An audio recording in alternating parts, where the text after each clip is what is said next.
ibigay mo to sa babae niya sa labas. Oo, parang gutom na siya eh. Ay, oo nga ma. O sige, sige. Hello. Beo, kumain ka na. Para sa iyan. Ano ba yan? Ang onti naman nito. Magbibigay na lang kayo din yung panilubos.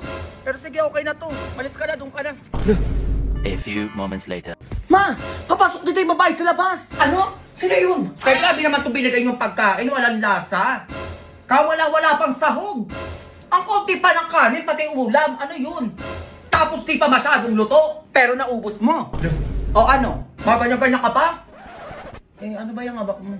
Eto? Chimoris Swiss Yogurt.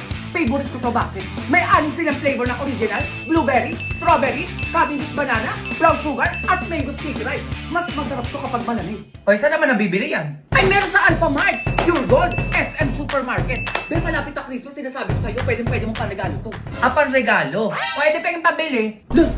Huy, binigyan ka na namin ng pagkain Oo nga, tsaka wala na kaming cash dito. Oo, naubos na kanina. Oo, namili kasi ako. Ito na lang, bank transfer. Namin yung dahilan. Ito QR ko, pakibilisan na lang.